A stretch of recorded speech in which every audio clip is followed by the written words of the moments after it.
Attack on Titan. One of the most famous anime titles in the world. But here's something that may surprise you. As a Japanese fan, I found the original title surprisingly difficult to understand. Let me explain. But have you ever thought about its original Japanese title? It's called Shingeki no Kyojin. When I first started the series, that was the only title I knew. Then, sometime later, I learned the English title, Attack on Titan.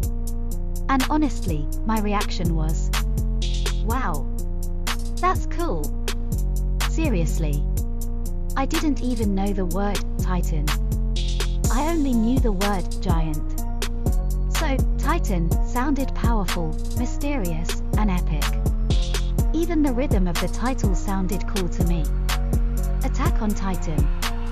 I remember thinking, no wonder this series became such a huge hit. And maybe many of you had a similar experience. You saw the title.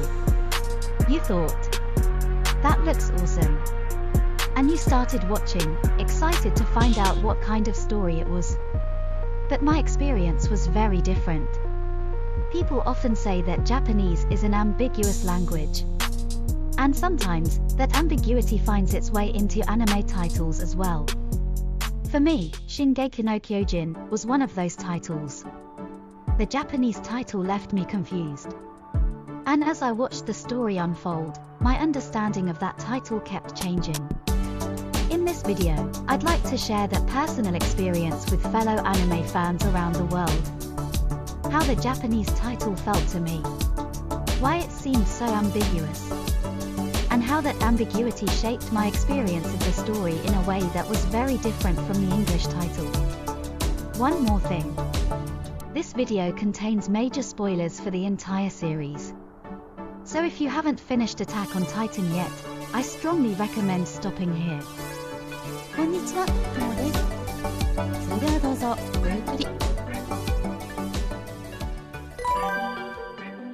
Why the title confused me. In Japanese, the word no can be surprisingly vague. Sometimes it describes something. Sometimes it defines something. And that's exactly what confused me. When I first saw the title, Shingeki no Kyojin, I could picture two things. Giants. And a vague image of advancing or marching forward. But I couldn't tell how those two ideas were connected. Who was advancing? The giants? Humanity? Someone else? The title gave me an impression, but not a clear meaning. Then I started watching episode 1. I saw enormous walls surrounding humanity. A giant hand reaching over the wall. And soldiers who seemed to be fighting against these mysterious creatures.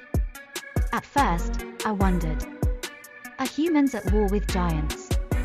Then the opening theme began. It spoke of refusing to live like livestock. Of standing up and fighting back. It felt heroic. Defiant. Hopeful. But what the first episodes actually showed me was something very different. Again and again, I saw giants advancing toward humanity. Breaking through the walls. Destroying homes. Taking lives. And at that moment, the title suddenly started to make sense to me. Or at least, I thought it did. The vague image I had before was replaced by something much clearer. The giants were the ones advancing. Shingeki no Kyojin became, in my mind, a title about the terror of giants marching toward humanity. A title about despair. The meaning shifted again. Up until now, I've been using the word giants. I did that intentionally. As a Japanese viewer, that was the image I had in my head when I first watched the series. But from this point on, I'm going to use the word you're more familiar with. Titans. For a while, I watched the story believing I understood the title. I thought it was a story about humanity resisting the Titans that were advancing toward them. Humanity versus Titans. That seemed simple enough. But then something happened that completely changed the image I had attached to the title. Eren transformed. And with the power of the Titan, he helped humanity reclaim what had been lost. For the first time, the Titan ceased to be merely a symbol of terror. Eren's Titan became a symbol of hope. Humanity was no longer helpless. Humanity now possessed the power of the Titans as well. And that changed the way I thought about the story. The conflict was no longer humanity versus Titans.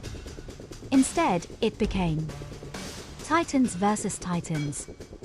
Or perhaps Titans and humanity fighting together against other Titans.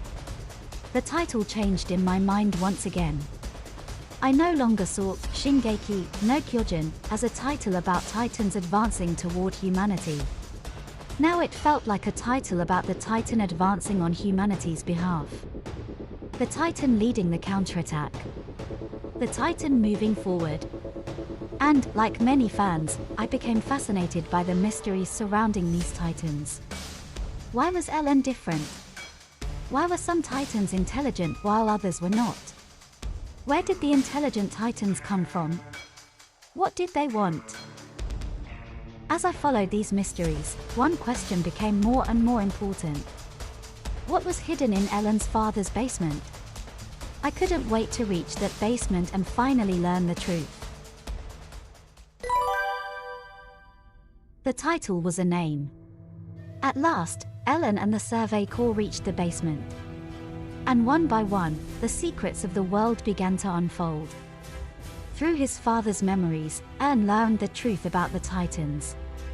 The truth about the walls. The truth about humanity. And at the same time, I felt as if I was finally beginning to understand the truth behind the title itself. Earlier in this video, I mentioned that the Japanese title felt strangely ambiguous to me. Shingeki. Kyojin. I understood what each word meant. But the relationship between those two words, connected by the particle no, felt vague and mysterious. Because of that, I never felt completely certain what the title was actually trying to say. But at last, the mystery was revealed. Shingeki no Kyojin. It wasn't simply describing a giant. It was the proper name of the Titan that Eren inherited from his father. Looking back now, I feel that the title had been guiding me through the mystery from the very beginning. First, it gave me a vague image. Then it gave me despair. Then it gave me hope. And finally, it gave me understanding. For me, that revelation was more than just the answer to a mystery. It felt like the end of an incredibly long journey. And I was deeply impressed by the way the author had constructed that journey. The title first drew me into the story with ambiguity. Then it used that ambiguity to mislead me as I followed the mysteries of the world. And only after those mysteries were revealed did it finally reveal its true identity. The name of a Titan that had been hidden in plain sight from the very beginning.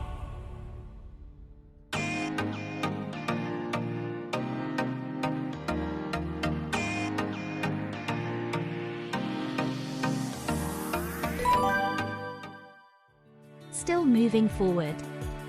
I'm glad I had the chance to share my experience with the title, Shingeki no Kyojin, with anime fans around the world.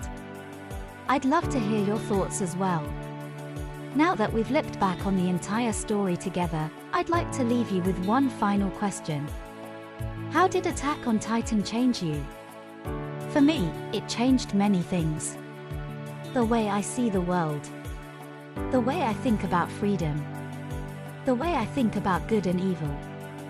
And even now, there are many questions that I still haven't answered for myself. Through Eren's eyes, we witnessed the history of humanity in a distant world. And we even caught a glimpse of memories from a future beyond his death. When I finished the story, I didn't feel that my journey was over. If anything, I felt that the real journey was just beginning. I felt that I needed to keep thinking about what this story had given me. I felt that I needed to keep wrestling with the questions it left behind. and I felt that I needed to keep moving forward. I hope people around the world will continue to enjoy this story, discuss it together, and move toward a better future. Honestly, I still have so much more to say about Attack on Titan. That's why I plan to make many more videos about it in the future. So let me know in the comments, what topics would you like to explore together? What would you like to talk about when it comes to Attack on Titan? Your comments inspire my next videos. This channel is run by a Japanese anime fan who wants anime fans around the world to enjoy anime on a deeper level. And I'd love to see you again. So please subscribe, and I'll see you in the next video.